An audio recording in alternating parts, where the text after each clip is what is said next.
नमस्कार दोस्तों। मैं एक बार फिर से आपके लिए एक और सरकारी नौकरी का जो है वो विज्ञापन लेके आया हूँ। जैसा कि आप देख सकते हैं इसके अंदर टोटल 6 जो पोस्टेज हैं, अलग अलग पोस्ट हैं, उस पर वैकेंसी आई है। इसके बारे में पूरी जानकारी हम यहाँ पे आज इस वीडियो में देखेंगे। सबसे पहले मैं आपको बता देता हूँ ये जो वैकेंसी आई है ये किस डिपार्टमेंट के अंदर निकली है। तो ये जो वैकेंसी आई है ये निकली है national institute of technology Calicut में, राष्ट्रीय प्रौद्योगिकी संस्थान कालीकट। ये जो एडवर्टीजमेंट डेट है ये है 17 नवंबर 2023 की।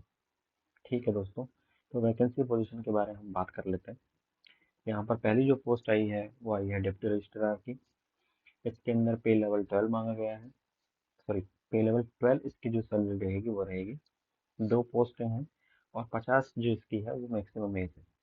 दूसरी पोस्ट है असिस्टेंट रजिस्ट्रार की। इसका जो पे लेवल रहेगा वो रहेगा 10। ये दोनों ग्रुप ए की पोस्ट है। और इसकी जो मैक्सिमम एज लिमिट रहेगी वो रहेगी 35 साल।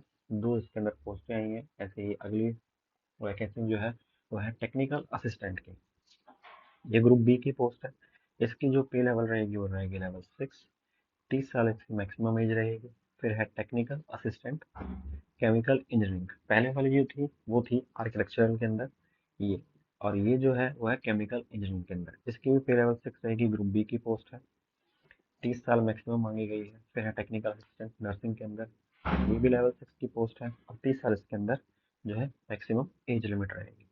उसके बाद में जो छठी पोस्ट है वो है सीनियर टेक्नीशियन की। ये टेक आर्किटेक्चर और फाइन आर्ट के अंदर निकली है। इसका जो पे लेवल रहेगा वो रहेगा लेवल 4 और ये ग्रुप सी की पोस्ट है। इसकी दो पोस्टें निकली हैं। इसमें जो मैक्सिमम एज मांगी गई है वो मांगी गई है 33 साल। फिर जो अगली और लास्ट पोस्ट है वो है टेक्नीशियन की। ये भी आर्किटेक्चरल और फाइन आर्ट्स के अंदर निकली है। इसका जो पे ग्रुप लेवल रहेगा वो रहेगा लेवल 3 ग्रुप सी। दो पोस्टें आई हैं और 27 साल इसकी मैक्सिमम एज मांगी गई है। यहाँ पे चलिए और देखते हैं इसमें यहाँ पे और क्या दिया गया है। यहाँ पे देख लेते हैं यहाँ पे जो एजुकेशन क्वालिफिकेशन मांगी गई है डिप्टी रजिस्ट्रार की वो यहाँ पे क्या है।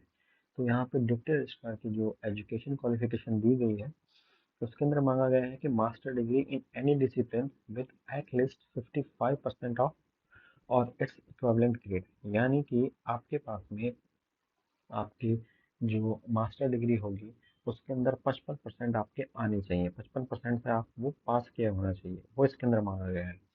एक्सपीरियंस यहाँ पे दिया गया है। यहाँ पे जो एक्सपीरियंस मांगा गया है वो मांगा गया है 9 साल का असिस्टेंट प्रोफेसर के अंदर, जिसकी भी जो भी ग्रेड पे रहेगी वो रुपये 6,000 होनी चाहिए।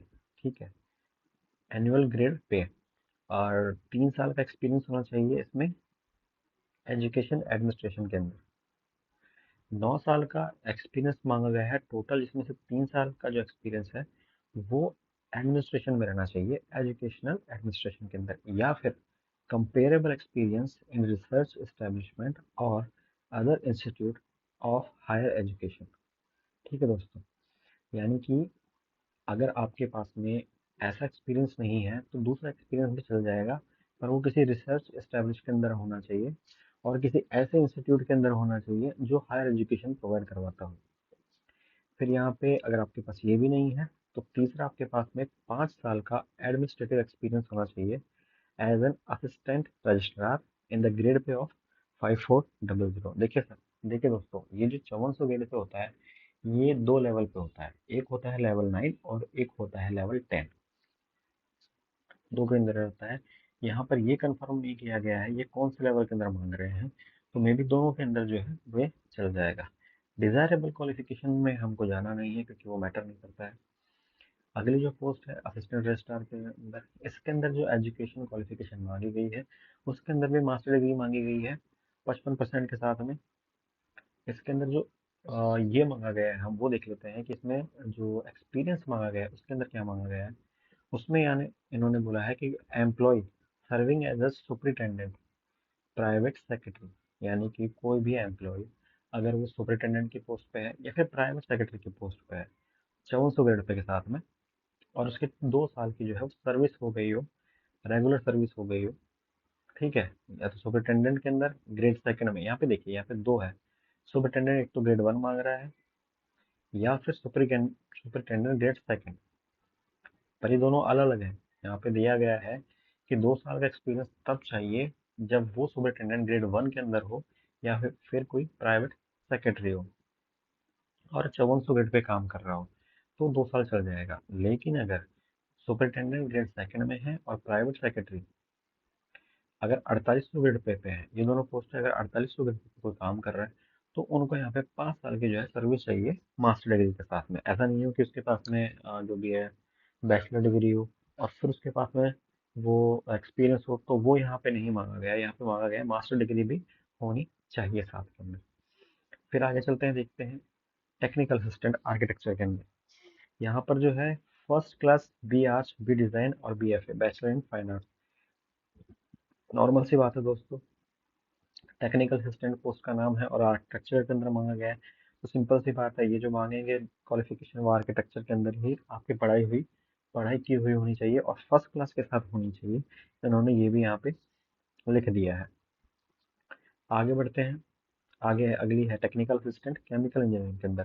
तो यहाँ पे आपकी बीई बीटेक जो भी है वो केमिकल इंजीनियरिंग के अंदर होनी चाहिए विथ फर्स्ट क्लास, यानी कि 60% अबव, आपके 60% या 60% अबव जो है उससे आपकी जो है बीए बीटेक हो जानी चाहिए। फिर है टेक्निकल असिस्टेंट नर्सिंग की, इसके अंदर बीएससी नर्सिंग मांगी गई है फर्स्ट क्लास। आगे बढ़ते हैं, आगे यहाँ पे दिया गया है सीनियर टेक्नीशियन आर्किटेक्चर और फाइन आर्ट्स के अंदर। तो यहाँ पे 10+2 होना चाहिए आपका, ठीक है, और आईटीआई होनी, 10+2 जो है वो 50% से होना चाहिए मिनिमम। और जो आपका आईटीआई है ड्रॉट्समैन, 1 साल का उसका कोर्स किया हुआ होना चाहिए आपका, तो आप इसके लिए एलिजिबल हो। दूसरा है सेकेंडरी होनी चाहिए आपकी 10वीं, 12वीं है 50% के साथ होनी चाहिए, अगर आपकी 10वीं है तो 60% के साथ में होनी चाहिए। और आईटीआई का जो आपका कोर्स है वो 2 साल का होना चाहिए, या फिर आपके पास कोई डिप्लोमा हो आर्किटेक्चर के अंदर, फाइन आर्ट के अंदर, या इंजीनियरिंग हो, तीनों में से कुछ भी हो तो आप जो है वो इसके लिए अप्लाई कर सकते हैं। फिर यहाँ पे अदर जो है वो है टेक्नीशियन आर्किटेक्चर और फाइन आर्ट्स के अंदर। देखो दोनों ही सेम है, दोनों के अंदर दोनों ही चीज़ें जो है जो मैंने आपको वो बताई उसके अंदर भी वही मांगा गया है, इसके अंदर भी वही मांगा गया है। यहाँ पर भी 1 साल का मांगा गया है आईटीआई, और फिर अगर आपके पास अगर 10+2 है तो 1 साल का, और आपके पास में अगर 10th है तो 2 साल का जो है यहाँ पे आईटीआई का आपका जो है वो सर्टिफिकेट मांगा गया है। ये तो हो गई पोस्ट की बात। आगे देखते हैं अदर इन्फॉर्मेशन में, यहाँ पे इन्होंने कुछ दिया हुआ है नहीं दिया। पहले मैं बता दूं दोस्तों कि ये जो वैकेंसी है ना, ये एक सरकारी है, सरकारी नौकरी, ये प्राइवेट नौकरी नहीं है। कहीं आप इसमें कंफ्यूज हो रहे हो तो ये सरकारी नौकरी है। यहाँ पे जो एज रिलैक्सेशन है, जो जैसे हर गवर्नमेंट एग्जाम में दिया जाता है वैसे यहाँ पे दिया गया है, 5 साल, 3 साल, 10 साल जो भी रहता है वो एज पर कैटेगरी। आगे बढ़ रहे हैं, आगे देखते हैं, आगे यहाँ पे कुछ दिया गया है। यहाँ पे दोस्तों बोला गया है कि जो लोग भी इस वैकेंसी के लिए अप्लाई करना चाहते हैं, जो भी कैंडिडेट जो हैं अप्लाई करना चाहते हैं, वो इनकी वेबसाइट पे जा सकते हैं www.nitc.ac.in। ये जो है वेबसाइट मैं अपने डिस्क्रिप्शन लिंक में भी डाल दूंगा, आप वहाँ पर भी जाके चेक कर सकते हैं। वहाँ पर नॉन फैकल्टी रिक्रूटमेंट के अंदर आपको जाना है और रिक्रूटमेंट नंबर इन्होंने यहाँ पे दिया हुआ है NITC-RC-NT/2023/02। ये होना चाहिए, ठीक है, आप इसको जाके चेक कर सकते हैं। आगे हम बढ़ते हैं, यहाँ पे फीस के लिए दिया गया है। देखिए दोस्तों, यहाँ पे जो फीस दी गई है इसको ध्यान से देखिए, ग्रुप ए की पोस्ट है और ग्रुप बी और सी की पोस्ट है, उसके लिए यहाँ पे अलग अलग फीस मांगी गई है। ग्रुप ए के अंदर जो एससी, एससी और वुमन और पीडब्ल्यू कैंडिडेट है, उनके लिए ग्रुप ए के अंदर 500 रुपये की फीस रहेगी, एप्लीकेशन फीस। और ग्रुप बी और सी की पोस्ट के लिए रहेगी 250 रुपये। और S T, S C, woman, PW candidate के अलावा जितने भी कैटेगरीज आती हैं, जैसे यूआर हो गई, ईडब्ल्यूएस हो गई या ओबीसी हो गई, तो उनके लिए जो है वो 1000 होगी फीस ग्रुप ए के लिए, और ग्रुप बी और ग्रुप सी के लिए होगी 500 रुपये। इस बात का ध्यान रखें दोस्तों। आगे बढ़ते हैं, आगे देखते हैं, आगे यहाँ पे इन्होंने कोई और इन्फॉर्मेशन दिया तो देखिए दोस्तों, यहाँ पे नवा पॉइंट क्या दिया गया है, यहाँ पे नवा पॉइंट जो है वो दिया गया है, मैं इसको हाईलाइट कर देता हूँ। नवा पॉइंट क्या दिया गया है, तो यहाँ पे दिया गया है on successful submission of the online application a PDF of the application will be generated which can be downloaded. Candidates should send a printout of the downloaded application along with documentary proof regarding date of birth, category, education qualification, experience, and any other claims mentioned in the application. In the forward copy of the application with sent passport size photo should be affixed in the appropriate place and a signature should be appended at the bottom of all the pages.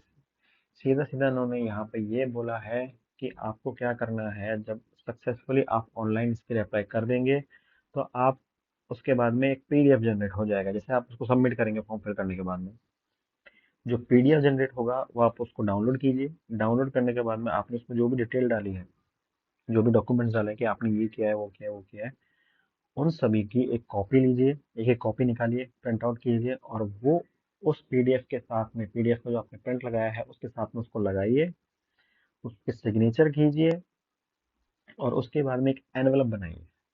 Envelope के बाहर जब ऊपर आपको क्या लिखना है, वो लिखना है आपको application for the post of, जिस पोस्ट के लिए आप अप्लाई कर रहे हो उस पोस्ट का नाम, ब्रैकेट में नॉन फैकल्टी रिक्रूटमेंट, और इसको भेज देना है आपको the registrar, national institute of technology Calicut, NIT campus, PO Kozhikode, Kerala 673601। ठीक है दोस्तों, आगे बढ़ते हैं। आगे यहाँ पे अगर और कुछ दिया गया है तो बाकी तो सब इसके अंदर जनरल इंस्ट्रक्शंस दिए गए हैं। तो चलिए हम ऊपर आ जाते हैं। ऊपर यहाँ पे और क्या दिया गया है।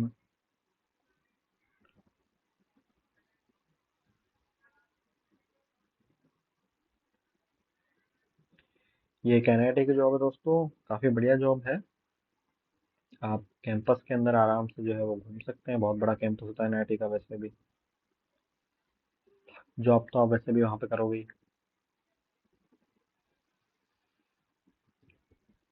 तो दोस्तों ये पोस्ट है, इसके लिए आप अप्लाई कीजिए। इनकी वेबसाइट पे जाइए, यहाँ पर इन्होंने लास्ट डेट जो है वो अभी तक मेंशन कर नहीं रखी है कि इसकी लास्ट डेट क्या है।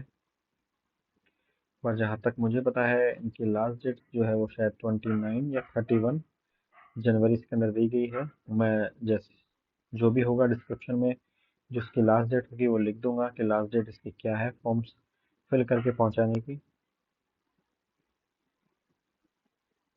ठीक है दोस्तों, तो इस वीडियो में इतना ही। आप मेरे साथ बने रहे आगे और वीडियो में। मैं आपके लिए ऐसे ही वीडियो लाता रहूँगा और आपको ऐसे ही सरकारी नौकरियों के विज्ञापनों के बारे में और जानकारी देता रहूँगा। तब तक के लिए धन्यवाद दोस्तों। और मैं चाहूँगा कि आप मेरे चैनल को लाइक कीजिए, शेयर कीजिए, सब्सक्राइब कीजिए।